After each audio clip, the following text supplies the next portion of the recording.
Gênesis capítulo 31. Jacó foge de Labão.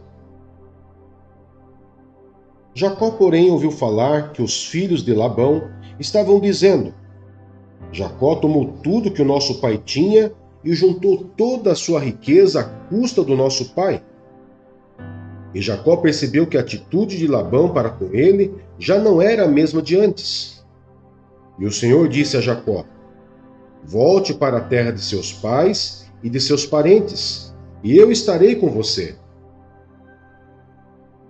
Então Jacó mandou chamar Raquel e Lia, que vieram ao campo onde estavam seus rebanhos.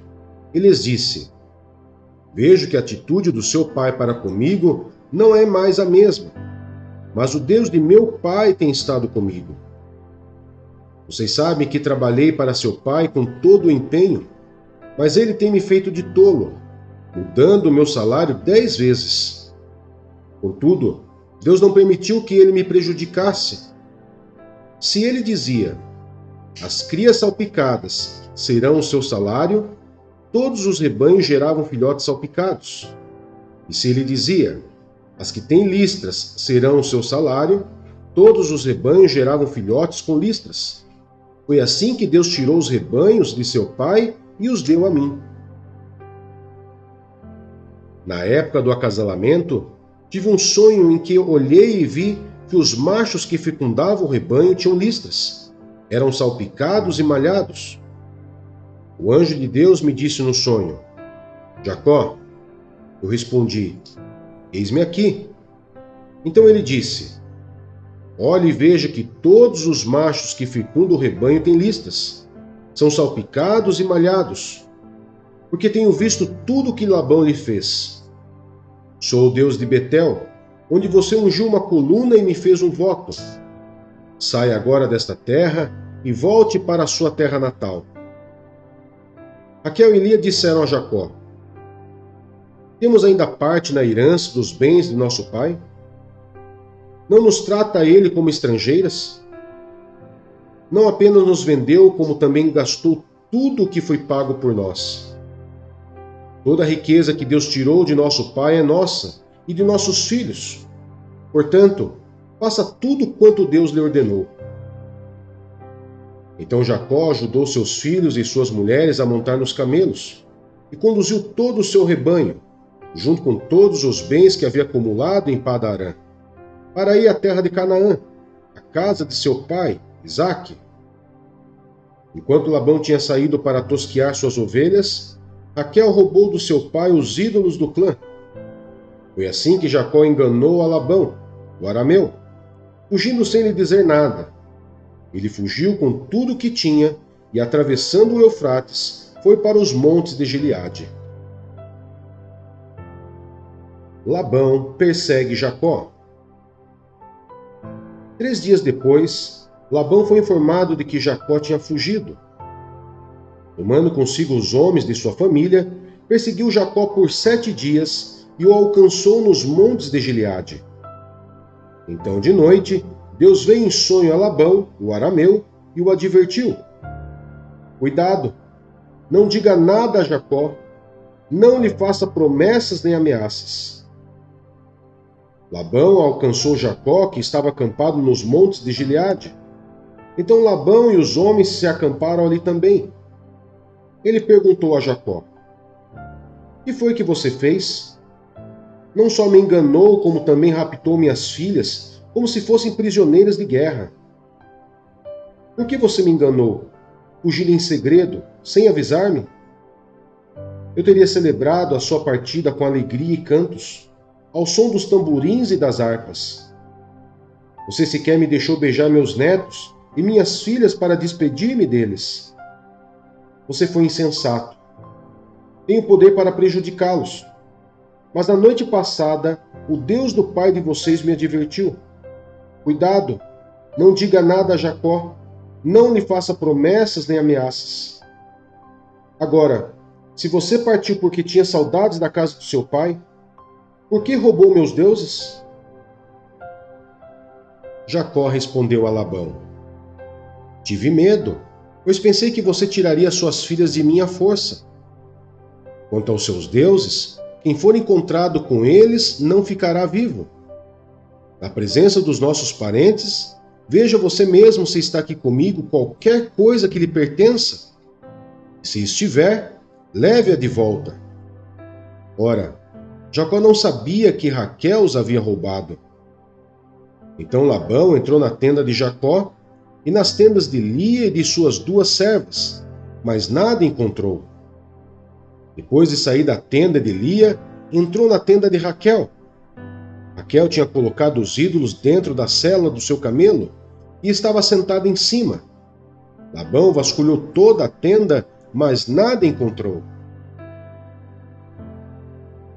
Raquel disse ao pai: Não se irrite, meu senhor, por não poder me levantar em sua presença, pois estou com o fluxo das mulheres. Ele procurou os ídolos, mas não os encontrou. Jacó ficou irado e queixou-se a Labão: Qual foi meu crime? Que pecado cometi para que você me persiga furiosamente? Você já vasculhou tudo o que me pertence? Encontrou algo que lhe pertença? Então coloque tudo aqui na frente dos meus parentes e dos seus, e que eles julguem entre nós 2. 20 anos estive com você. Suas ovelhas e cabras nunca abortaram, e jamais comi um só carneiro do seu rebanho. Eu nunca levava a você os animais despedaçados por feras. Eu mesmo assumi o prejuízo. E você pedia contas de todo animal roubado de dia ou de noite. O calor me consumia de dia e o frio de noite, e o sono fugia dos meus olhos. Foi assim nos 20 anos em que fiquei em sua casa. Trabalhei para você 14 anos em troca de suas 2 filhas, e 6 anos por seus rebanhos, e 10 vezes você alterou o meu salário. Se o Deus de meu pai, o Deus de Abraão, o temor de Isaque, não estivesse comigo, certamente você me despediria de mãos vazias. Mas Deus viu o meu sofrimento e o trabalho das minhas mãos, e na noite passada ele manifestou a sua decisão. O acordo entre Labão e Jacó. Labão respondeu a Jacó: As mulheres são minhas, os filhos são meus, os rebanhos são meus. Tudo o que você vê é meu. O que posso fazer por essas minhas filhas ou pelos filhos que delas nasceram? Façamos agora, eu e você, um acordo que sirva de testemunho entre nós 2. Então Jacó tomou uma pedra e a colocou em pé como coluna. E disse a seus parentes: Juntem algumas pedras. Eles apanharam pedras e as amontoaram. Depois comeram ali, ao lado do monte de pedras. Labão o chamou Jegar-Saaduta, e Jacó o chamou Galeede. Labão disse: Este monte de pedras é uma testemunha entre mim e você no dia de hoje. Por isso foi chamado Galeede. Foi também chamado Mispá, porque ele declarou: Que o Senhor nos vigie, a mim e a você, quando estivermos separados um do outro. Se você maltratar minhas filhas, ou menosprezá-las, tomando outras mulheres além delas, ainda que ninguém saiba, lembre-se de que Deus é testemunha entre mim e você.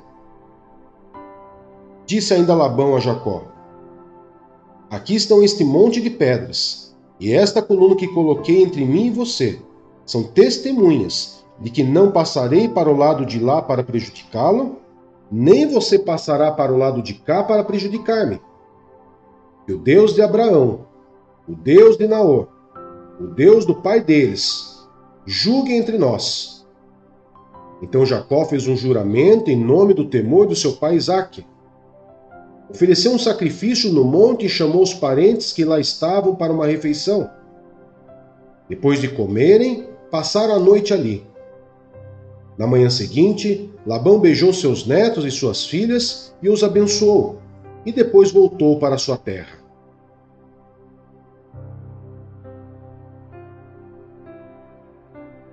Gênesis, capítulo 32.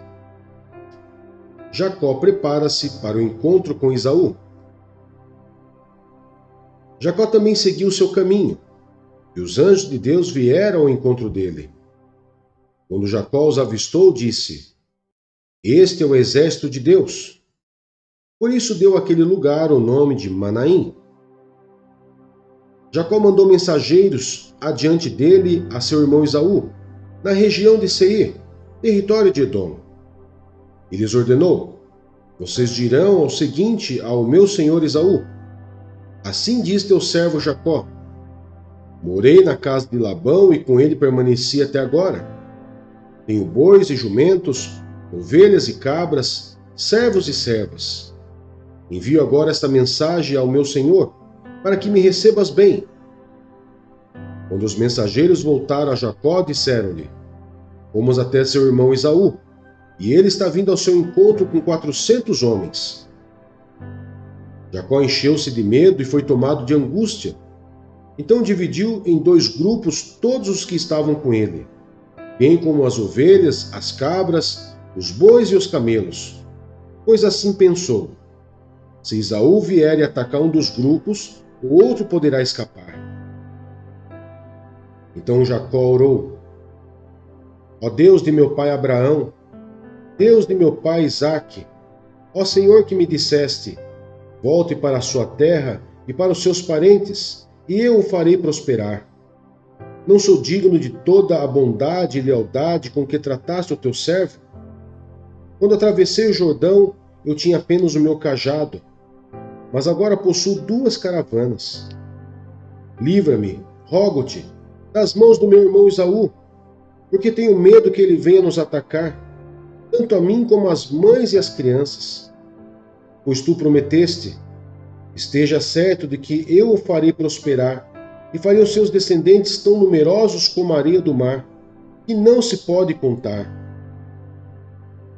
Depois de passar ali a noite, escolheu entre os seus rebanhos um presente para o seu irmão Esaú: 200 cabras e 20 bodes, 200 ovelhas e 20 carneiros, 30 fêmeas de camelo com seus filhotes, 40 vacas e 10 touros, 20 jumentas e 10 jumentos.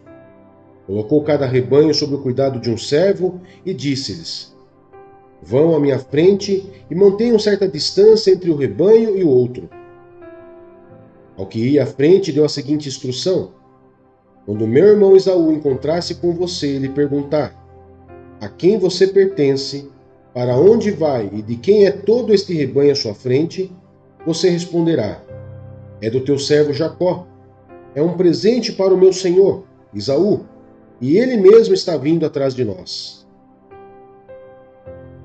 Também instruiu o segundo, o terceiro e todos os outros que acompanhavam os rebanhos. Digam também a mesma coisa a Esaú quando o encontrarem. E acrescentem: Teu servo Jacó está vindo atrás de nós. Porque pensava: Eu o apaziguarei com esses presentes que estou enviando antes de mim. Mais tarde, quando eu ouvir, talvez me receba. Assim os presentes de Jacó seguiram à sua frente. Ele, porém, passou a noite no acampamento. Jacó luta com Deus. Naquela noite Jacó levantou-se, tomou suas 2 mulheres, suas 2 servas e seus 11 filhos para atravessar o lugar de passagem do Jaboque. Depois de havê-los feito atravessar o ribeiro, fez passar também tudo o que possuía. E Jacó ficou sozinho. Então veio um homem que se pôs a lutar com ele até o amanhecer. Quando o homem viu que não poderia dominá-lo, tocou na articulação da coxa de Jacó, de forma que ele deslocou a coxa enquanto lutava. Então o homem disse: Deixe-me ir, pois o dia já desponta. Mas Jacó lhe respondeu: Não te deixarei ir, a não ser que me abençoes. O homem lhe perguntou: Qual é o seu nome? Jacó, respondeu ele. Então disse o homem: Seu nome não será mais Jacó, mas sim Israel, porque você lutou com Deus e com homens e venceu. Prosseguiu Jacó: Peço-te que digas o teu nome. Mas ele respondeu: Por que pergunta o meu nome? E o abençoou ali. Jacó chamou aquele lugar Peniel, pois disse: Vi a Deus face a face, e todavia minha vida foi poupada. Ao nascer do sol atravessou Peniel, mancando por causa da coxa. Por isso, até o dia de hoje, os israelitas não comem o músculo ligado à articulação do quadril, porque nesse músculo Jacó foi ferido.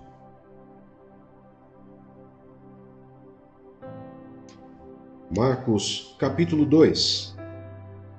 Jesus cura um paralítico. Poucos dias depois, tendo Jesus entrado novamente em Cafarnaum, o povo ouviu falar que ele estava em casa.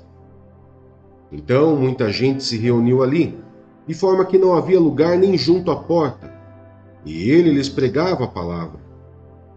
Vieram alguns homens trazendo-lhe um paralítico, carregado por 4 deles. Não podendo levá-lo até Jesus, por causa da multidão, removeram parte da cobertura do lugar onde Jesus estava, e pela abertura no teto, baixaram a maca em que estava deitado o paralítico. Vendo a fé que eles tinham, Jesus disse ao paralítico: Filho, os seus pecados estão perdoados. Estavam sentados ali alguns mestres da lei, raciocinando em seu íntimo: por que esse homem fala assim? Está blasfemando. Quem pode perdoar pecados, a não ser somente Deus? Jesus percebeu logo em seu espírito que era isso que eles estavam pensando e lhes disse: Por que vocês estão remoendo essas coisas em seu coração? Que é mais fácil dizer ao paralítico: os seus pecados estão perdoados? Ou, levante-se, pegue a sua maca e ande? Mas, para que vocês saibam que o Filho do Homem tem na terra autoridade para perdoar pecados, disse ao paralítico: Eu lhe digo, levante-se, pegue a sua maca e vá para casa. Ele se levantou, pegou a maca e saiu à vista de todos. E atônitos, glorificaram a Deus, dizendo: Nunca vimos nada igual. O chamado de Levi. Jesus saiu outra vez para a beira-mar. Uma grande multidão aproximou-se e ele começou a ensiná-los. Passando por ali, viu Levi, filho de Alfeu, sentado na coletoria e disse-lhe: Siga-me. Levi levantou-se e o seguiu. Durante uma refeição na casa de Levi, muitos publicanos e pecadores estavam comendo com Jesus e seus discípulos, pois havia muitos que o seguiam. Quando os mestres da lei, que eram fariseus, o viram comendo com pecadores e publicanos, perguntaram aos discípulos de Jesus: Por que ele come com publicanos e pecadores? Ouvindo isso, Jesus lhes disse: Não são os que têm saúde que precisam de médico, mas sim os pecadores. Eu não vim para chamar justos, mas pecadores. Jesus é interrogado acerca do jejum. Os discípulos de João e os fariseus estavam jejuando. Algumas pessoas vieram a Jesus e lhe perguntaram: Por que os discípulos de João e os dos fariseus jejuam, mas os teus não? Jesus respondeu: Como podem os convidados do noivo jejuar enquanto este está com eles? Não podem, enquanto o tem consigo. Mas virão dias quando o noivo lhes será tirado, e nesse tempo jejuarão. Ninguém põe remendo de pano novo em roupa velha, pois o remendo forçará a roupa, tornando pior o rasgo. E ninguém põe vinho novo em vasilha de couro velha. Se o fizer, o vinho rebentará a vasilha, e tanto o vinho quanto a vasilha se estragarão. Ao contrário, põe-se vinho novo em vasilhas de couro nova. O Senhor do Sábado. Certo sábado, Jesus estava passando pelas lavouras de cereal. Enquanto caminhavam, seus discípulos começaram a colher espigas. Os fariseus lhe perguntaram: Olha, por que eles estão fazendo o que não é permitido no sábado? Ele respondeu: Vocês nunca leram o que Davi fez quando ele e seus companheiros estavam necessitados e com fome? Nos dias do sumo sacerdote Abiatar, Davi entrou na casa de Deus e comeu os pães da presença, que apenas os sacerdotes era permitido comer, e os deu também aos seus companheiros. E então lhes disse: O sábado foi feito por causa do homem, e não o homem por causa do sábado. Assim, pois, o Filho do Homem é Senhor até mesmo do sábado.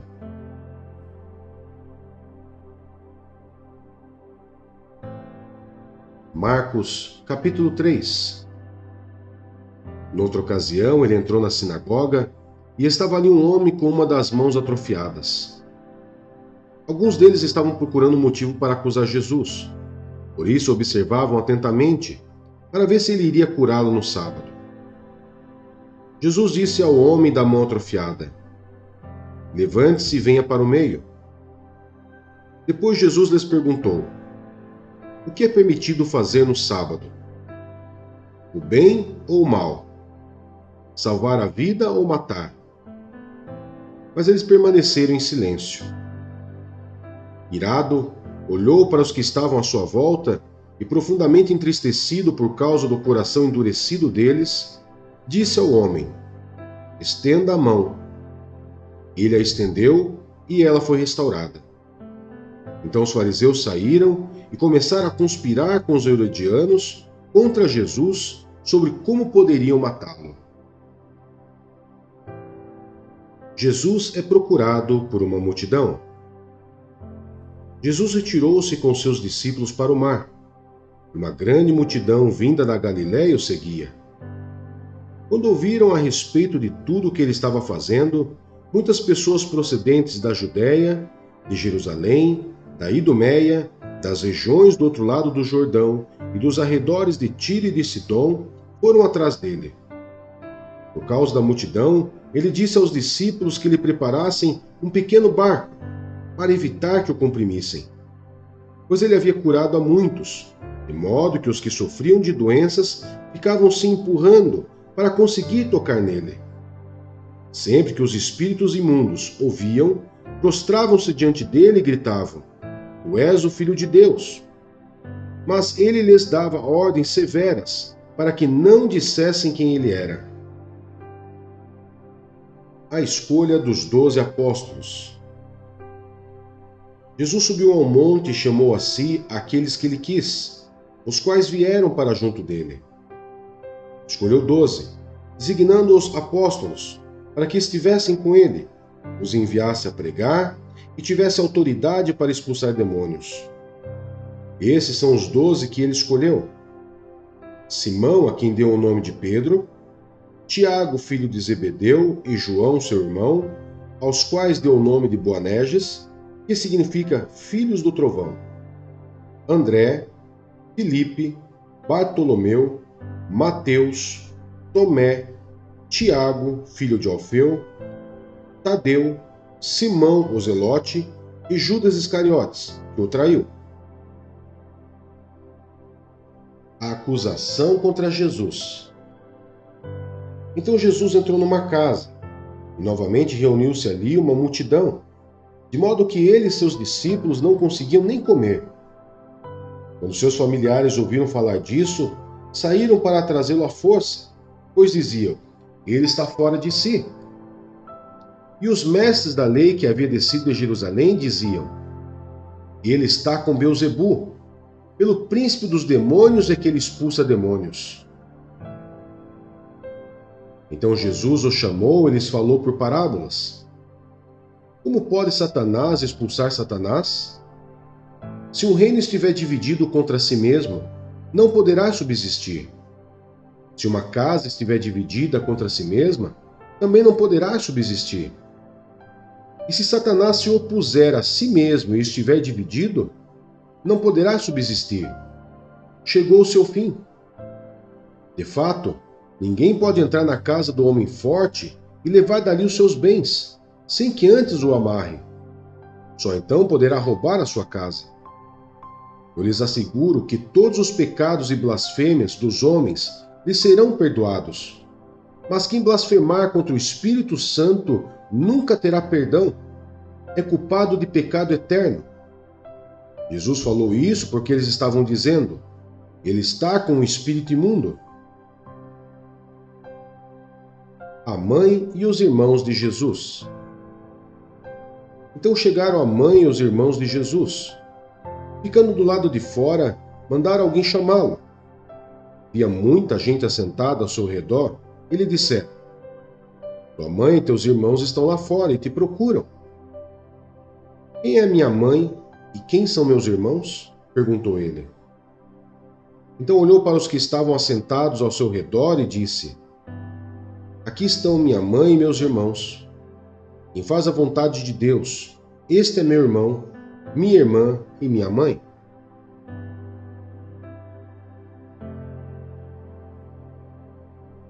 Esther, capítulo 7. O enforcamento de Amã. O rei e Amã foram ao banquete com a rainha Esther. E enquanto estavam bebendo vinho no segundo dia, o rei perguntou de novo: rainha Esther, qual é o seu pedido? Você será atendida. Qual o seu desejo? Mesmo que seja metade do reino, isto lhe será concedido.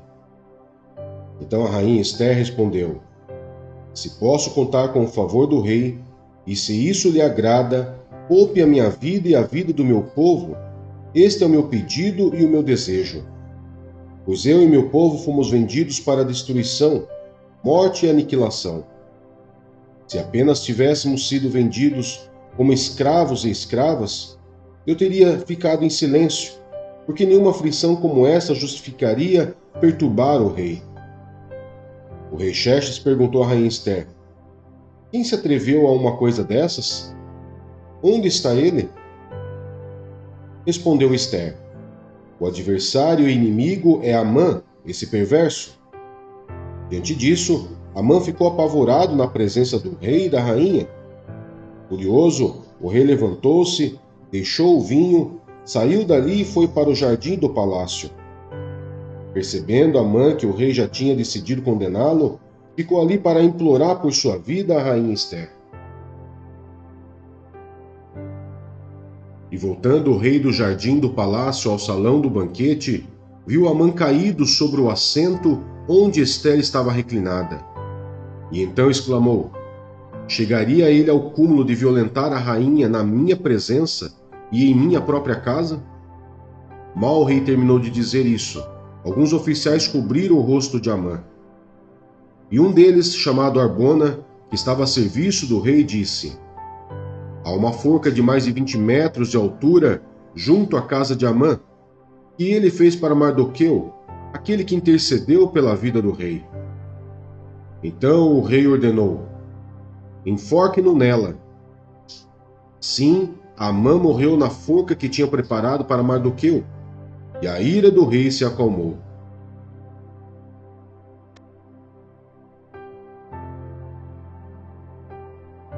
Esther, capítulo 8. O decreto do rei em favor dos judeus. Naquele mesmo dia, o rei Xerxes deu à rainha Esther todos os bens de Amã, o inimigo dos judeus. E Mardoqueu foi trazido à presença do rei, pois Esther lhe dissera que ele era seu parente. O rei tirou seu anel-selo que havia tomado de Amã e o deu a Mardoqueu, e Esther o nomeou administrador dos bens de Amã.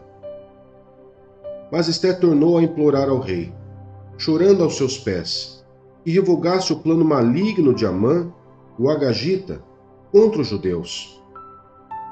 Então o rei estendeu o cetro de ouro para Esther, e ela se levantou diante dele e disse: se for do agrado do rei, se posso contar com seu favor, e se ele considerar justo, que se escreva uma ordem revogando as cartas que Amã, filho do Agagita Amedata, escreveu para que os judeus fossem exterminados em todas as províncias do império. Pois como suportarei ver a desgraça que cairá sobre o meu povo? Como suportarei a destruição da minha própria família? O rei Xerxes respondeu à rainha Esther e ao judeu Mardoqueu. Mandei enforcar Amã e dei os seus bens a Ester, porque ele atentou contra os judeus.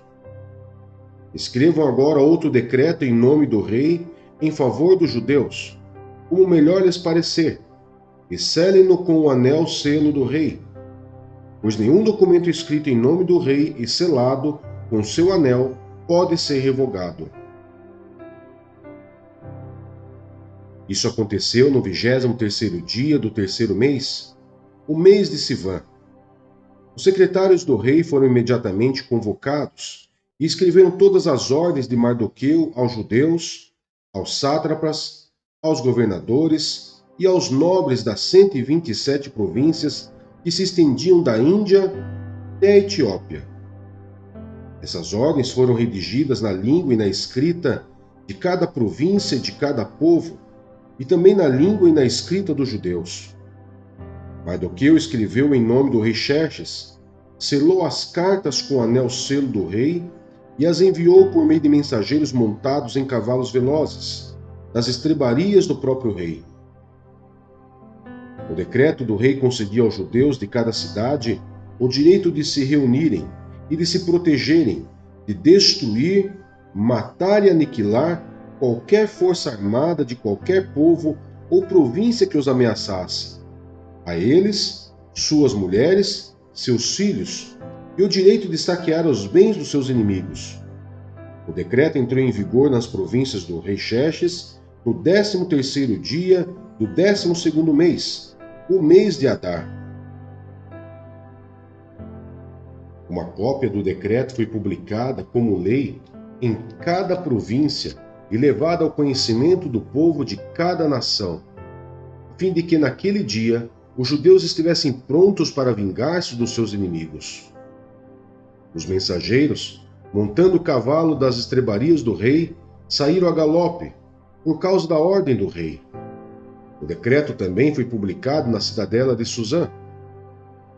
Mardoqueu saiu da presença do rei usando vestes reais em azul e branco, uma grande coroa de ouro e um manto púrpura de linho fino. E a cidadela de Suzã exultava de alegria. Para os judeus, foi uma ocasião de felicidade, alegria, júbilo e honra. Em cada província, em cada cidade, onde quer que chegasse o decreto do rei, havia alegria e júbilo entre os judeus, com banquetes e festas. Muitos que pertenciam a outros povos do reino tornaram-se judeus, porque o temor dos judeus tinha se apoderado deles.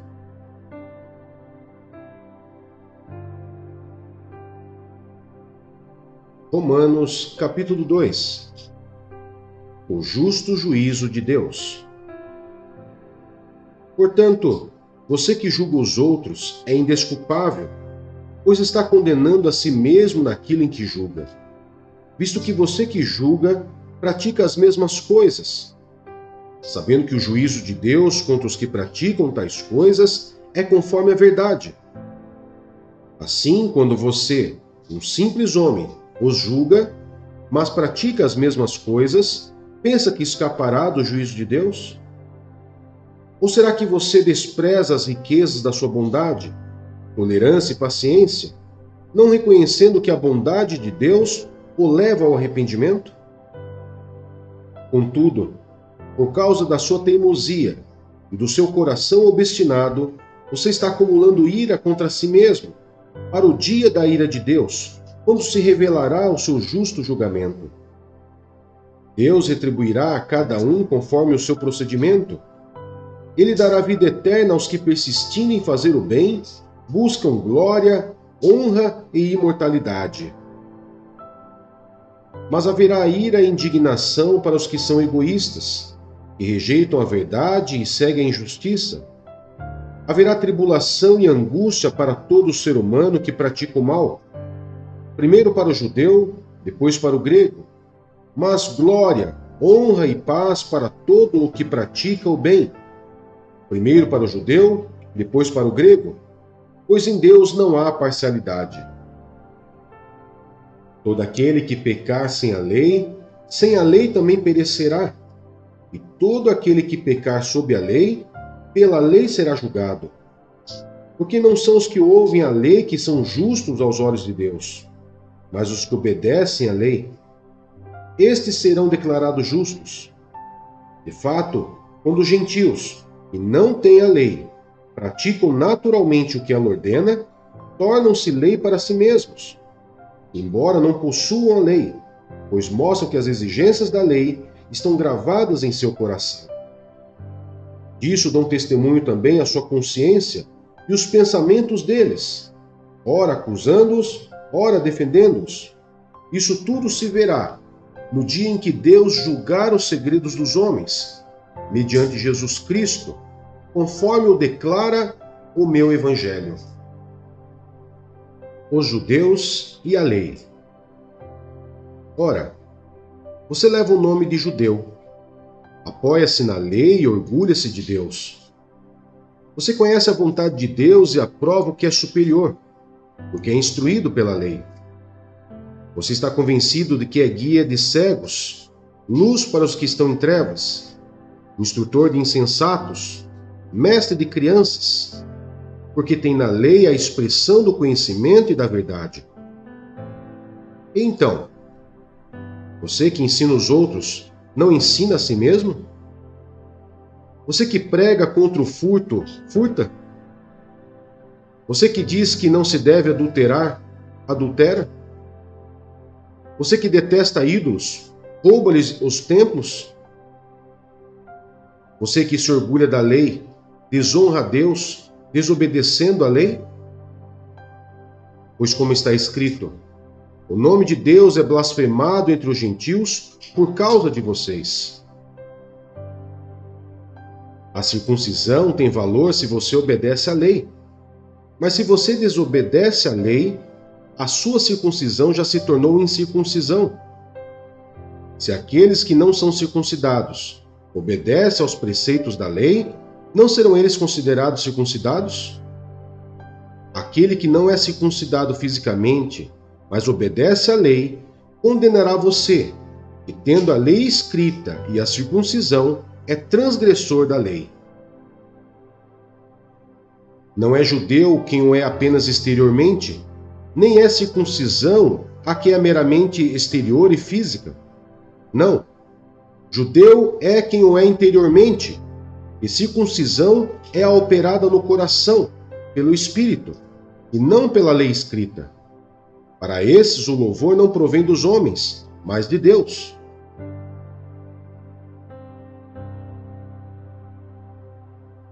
Romanos, capítulo 3.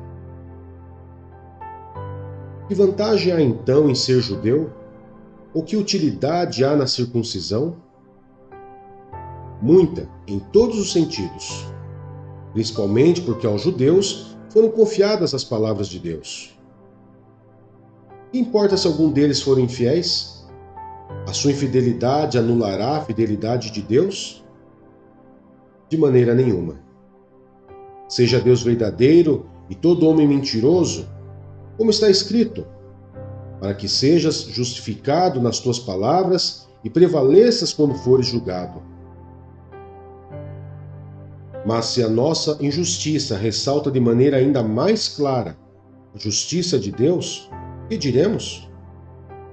Que Deus é injusto por aplicar a sua ira? Estou usando o argumento humano. Claro que não. Se fosse assim, como Deus iria julgar o mundo? Alguém pode alegar ainda: se a minha mentira ressalta a veracidade de Deus, aumentando assim a sua glória, por que sou condenado como pecador? Por que não dizer como alguns caluniosamente afirmam que dizemos? Façamos o mal para que nos venha o bem?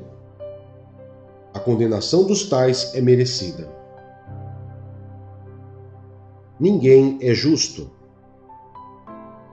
E concluiremos então? Estamos em posição de vantagem? Não. Já demonstramos que tanto judeus quanto gentios estão debaixo do pecado, como está escrito. Não há nenhum justo, nenhum sequer. Não há ninguém que entenda, ninguém que busque a Deus. Todos se desviaram, tornaram-se juntamente inúteis. Não há ninguém que faça o bem. Não há nenhum sequer. Suas gargantas são um túmulo aberto. Com suas línguas enganam. Veneno de serpentes está em seus lábios. Suas bocas estão cheias de maldição e amargura. Seus pés são ágeis para derramar sangue. Ruína e desgraça marcam seus caminhos, e não conhece o caminho da paz. Aos seus olhos é inútil temer a Deus. Sabemos que tudo o que a lei diz, o diz àqueles que estão debaixo dela, para que toda boca se cale e todo mundo esteja sob o juízo de Deus. Portanto, ninguém será declarado justo diante dele, baseando-se na obediência à lei, pois é mediante a lei que nos tornamos plenamente conscientes do pecado. A justiça por meio da fé. Mas agora se manifestou uma justiça que provém de Deus, independente da lei, da qual testemunham a lei e os profetas. Justiça de Deus mediante a fé em Jesus Cristo para todos os que creem. Não há distinção, pois todos pecaram e estão destituídos da glória de Deus, sendo justificados gratuitamente por sua graça, por meio da redenção que há em Cristo Jesus. Deus o ofereceu como sacrifício para propiciação, mediante a fé, pelo seu sangue, demonstrando a sua justiça. Em sua tolerância, havia deixado impunes os pecados anteriormente cometidos, mas no presente demonstrou a sua justiça, a fim de ser justo e justificador daquele que tem fé em Jesus. Onde está então o motivo de vanglória? É excluído. Baseado em que princípio? No da obediência à lei? Não, mas no princípio da fé, pois sustentamos que o homem é justificado pela fé, independente da obediência à lei. Deus é Deus apenas dos judeus? Ele não é também o Deus dos gentios? Sim, dos gentios também, visto que existe um só Deus, que pela fé justificará os circuncisos e os incircuncisos. Anulamos então a lei pela fé? De maneira nenhuma. Ao contrário, confirmamos a lei.